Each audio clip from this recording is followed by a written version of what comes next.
저희 교회는 부활절과 추수감사 주일이 있는 두 달을 제외하고 매달 첫째 주일에 성찬식을 거행합니다.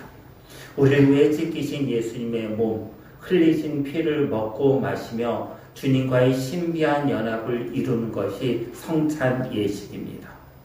처음 교회에 부임했을 때 우리 교회는 1년에 4번 성찬식을 했습니다. 시간이 조금 지나면서 한 달에 한 번 성찬식을 거행하고 있습니다. 솔직히 매 주일 예배마다 성찬식을 거행하고 싶습니다. 미국 장로교회는 매 주일 예배마다 성찬식을 거행합니다. 초대교회 역시 매 주일 예배마다 성찬식을 거행했습니다. 종교개혁자 존 칼빈은 제네바에서 목회하면서 매 주일 예배마다 성찬식을 거행하기를 원했지만은 제네바시 반대에 부딪혀 매달 한 번 성찬식을 거행했습니다. 저 역시 매주일 예배에 성찬식을 거행하고 싶었으나 제네바에서 목회했던 칼빈의 전통에 따라 한 달에 한 번 성찬식을 거행하고 있습니다. 오늘 설교의 제목은 하나님의 말씀은입니다. 하나님의 말씀을 주제로 설교하면서 성찬식으로 설교를 시작하는 데는 이유가 있습니다. 성찬식이 하나님의 말씀이기 때문입니다.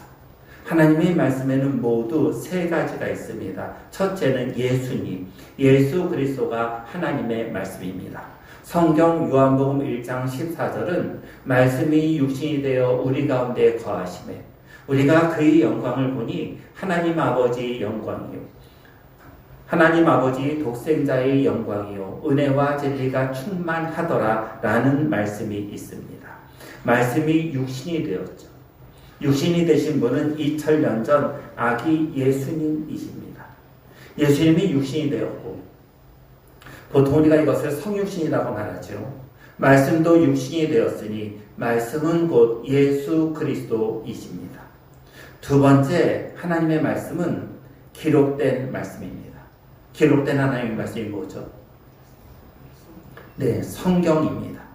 창세기부터 요한계시록까지 성경 66권 모두는 하나님의 말씀입니다. 세 번째는 선포된 하나님의 말씀입니다.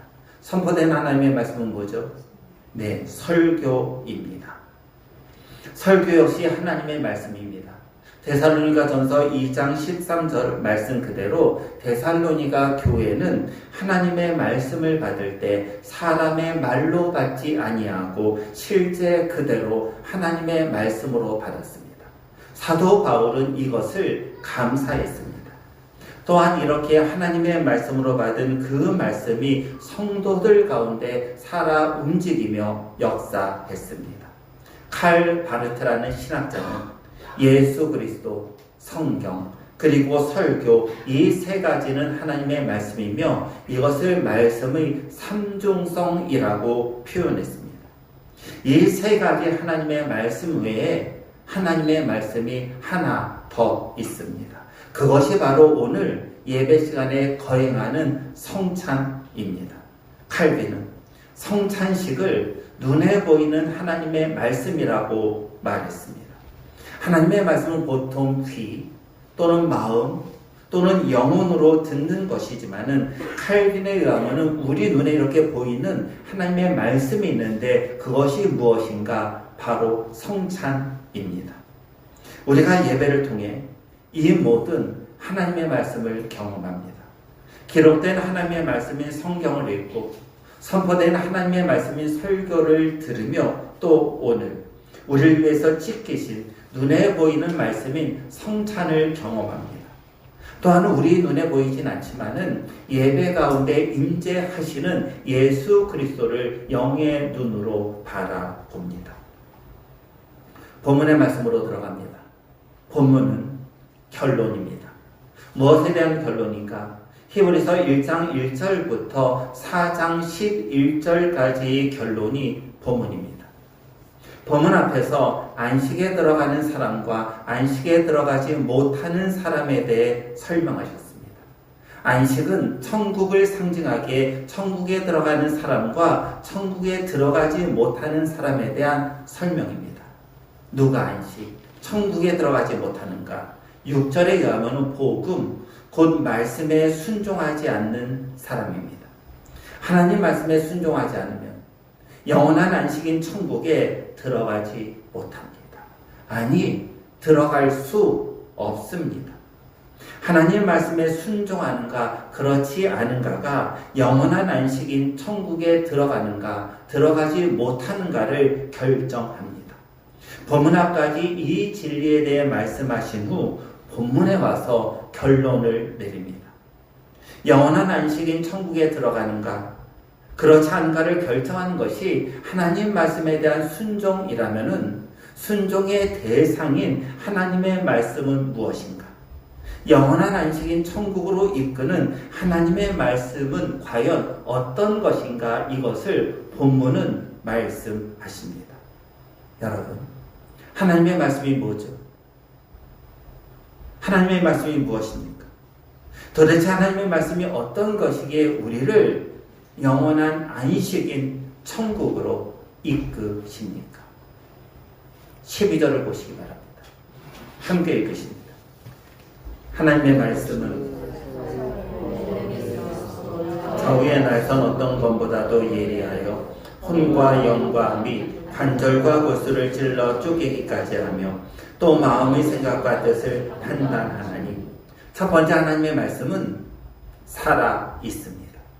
하나님의 말씀은 죽은 문자, 죽은 활자가 아닙니다. 살아있고라는 단어는 입체적이에요. 조금 쉬운 말로 표현하면요, 동영상에 가까운 단어입니다.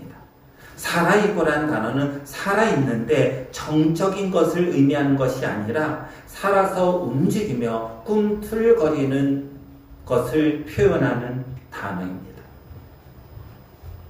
지난주 하루 저녁에 철도공원으로 운동을 나갔습니다. 아내하고 함께 운동을 나갔는데 같이 걷는데 갑자기 아내가 저를 끌어당기면서 피해라고 말하는 거예요. 그래서 피했어요. 순간적으로 무엇인가를 밟을 뻔했는데 피했습니다. 제가 아내에게 뭐냐고 물어봤어요.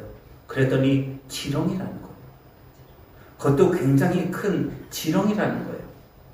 그때까지 밑을 잘 보고 걷지 않았는데 그때부터 밑을 좀 보면서 걸었어요.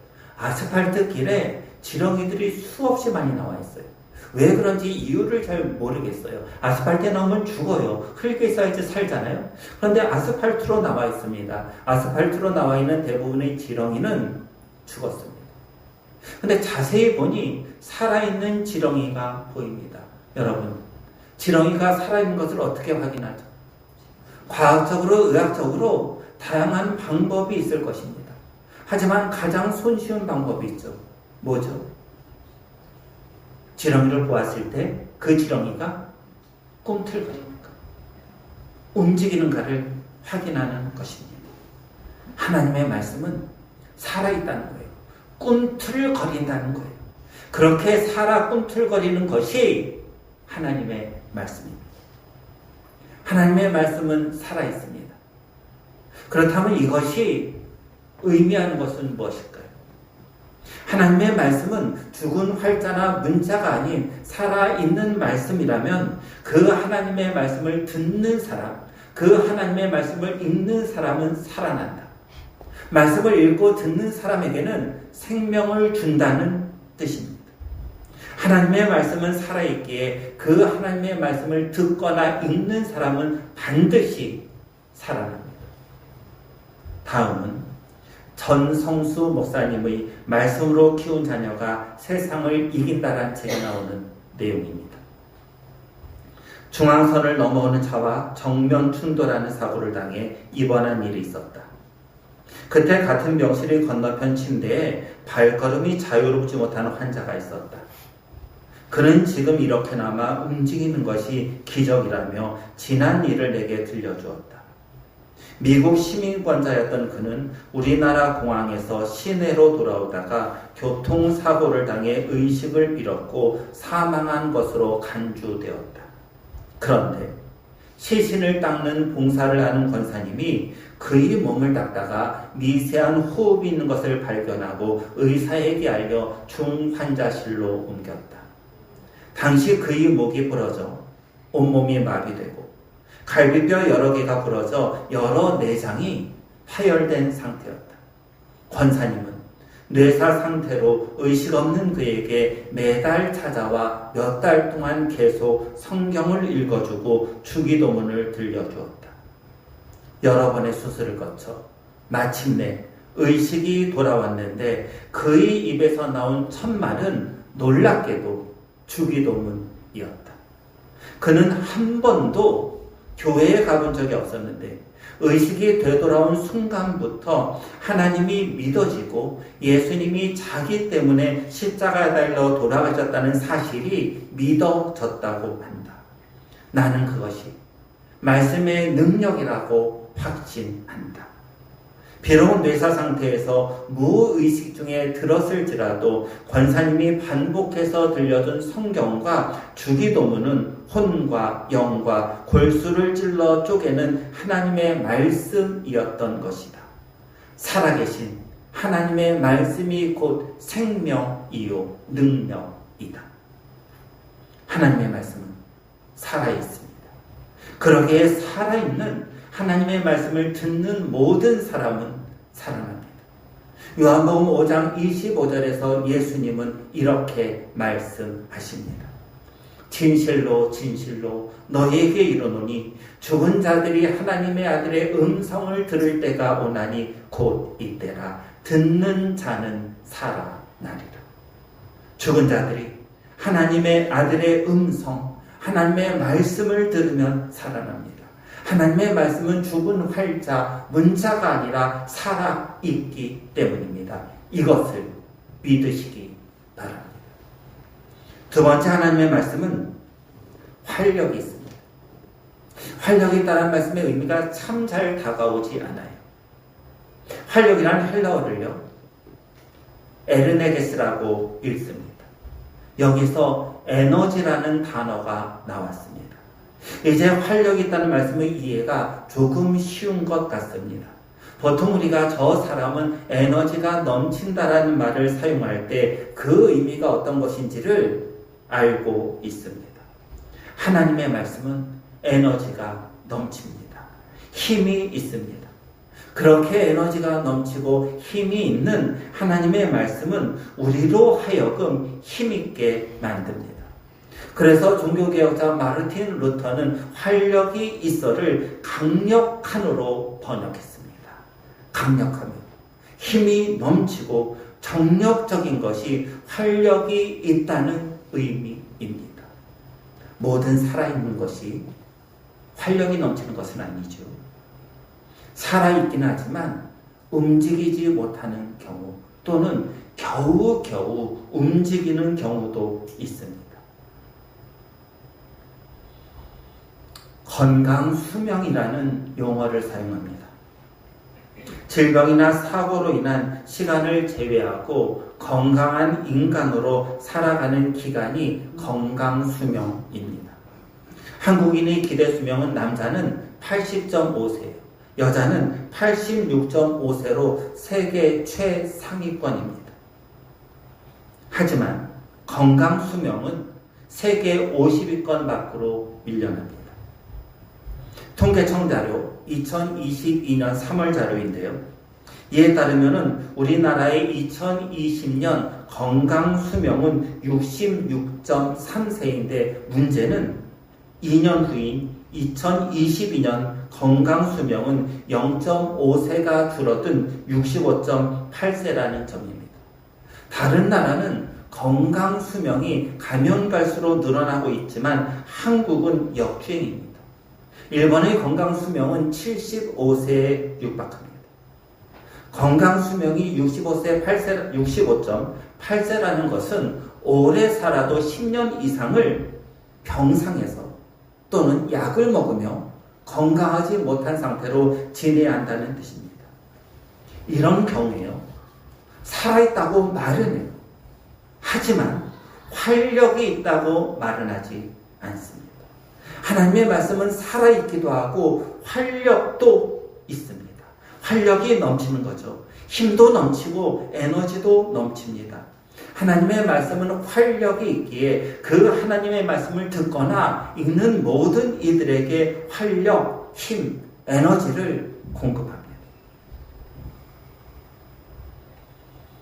미국의 매우 가난한 집의 아들로 태어난 콘라드 힐튼의 이야기입니다.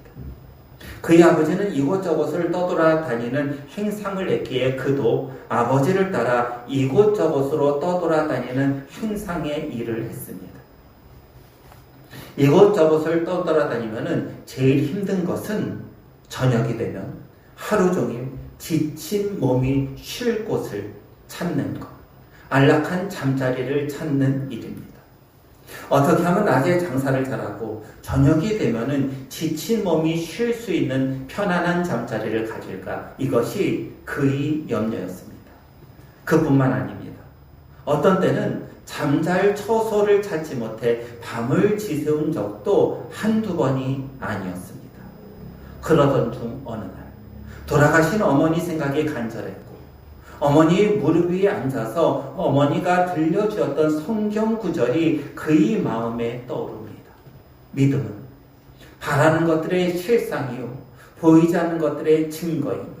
히브리서 11장 1절의 말씀입니다. 이어서 그는 생각하기를 자기처럼 떠돌아다니며 저녁이 되면 피곤한 몸을 쉴 수 있는 호텔 사업을 하고 싶다라는 생각이 듭니다. 분명 하나님의 말씀은 믿음은 바라는 것들의 실상이라고 했습니다. 이 하나님 말씀에 의지해 호텔 사업을 해보고 싶다고 기도드리기 시작합니다. 이렇게 해서 오늘날 세계 어디를 가도 만날 수 있는 힐튼 호텔 체인이 완성되었습니다. 콘라드 힐튼에게 믿음은 바라는 것들의 실상이요 보이지 않는 것의 증거라는 하나님의 말씀은 호텔 사업을 시작하게 하는 힘, 에너지, 활력이었습니다. 하나님의 말씀은 슬픔과 고통 중에는 슬픔과 고통을 이길 힘을 주십니다. 하나님의 말씀은 유혹당할 때 유혹에서 이길 힘을 주십니다. 때론 갈 길을 몰라 방황할 때 내 앞에 빛 그리고 내 앞에 등이 되어 바른 길을 선택하고 그 길을 갈 수 있는 힘도 주십니다. 뿐만 아니라 하나님의 말씀은 불신앙과 맞서 싸울 힘도 주십니다. 종교개혁자인 칼빈은 이렇게 말합니다. 불신앙보다 더 짙은 어두움은 없고 위선은 무서운 맹목이다. 그러나 하나님의 말씀이 이 어둠을 해치고 그 위선을 몰아낸다. 하나님의 말씀은 불신앙을 몰아내고 믿음을 견고하게 해줄 힘을 우리에게 주십니다. 사랑하는 성도 여러분, 하나님의 말씀은 활력이 있습니다. 살아가는 데 필요한 영혼과 육체의 힘을 주십니다. 내 힘으로 안 되는 불가능한 일을 만납니까? 그렇다면 힘이신 하나님의 말씀을 붙들고 의지하시기 바랍니다. 고통 중에 있으십니까? 고통을 이기고 평안을 주시는 힘인 하나님의 말씀을 의지하시기 바랍니다. 영혼의 갈급함이 있습니까? 영혼의 갈급함이 있어 성령의 은사를 구하십니까? 그렇다면 영혼의 갈급함을 채우고 성령의 은사로 풍성하게 해주실 하나님의 말씀인 힘을 의지하시기 바랍니다. 또한 하나님의 말씀은 살아있습니다. 죽어가는 영혼을 살리고 죽은 영혼, 이미 죽은 영혼도 살립니다. 하나님의 말씀을 읽고 듣고 의지하시기 바랍니다. 그때 우리의 영혼은 살아납니다. 살아있고 활력 있는 하나님의 말씀을 읽고 듣고 붙잡고 의지하는 성도들이 되기를 우리 주 예수 그리스도의 이름으로 간절히 소원합니다. 기도드리십니다. 하나님의 말씀은 살아있고 활력이 있습니다. 살아있는 하나님의 말씀을 붙들고 살아갈 때 모든 성도들이 살아 숨쉬며 죽은 영혼을 살리는 심령들 되도록 인도해 주시고 활력 있는 하나님의 말씀을 읽고 들으며 의지하고 붙들며 살아갈 때 힘이신 하나님의 말씀이 우리 모두에게 힘과 능력, 에너지를 공급해 주시는 그 은혜를 한 주간도 아니 평생을 누리는 성도들 되도록 인도해 주옵소서. 우리 주 예수 그리스도의 이름으로 기도드립니다. 아멘.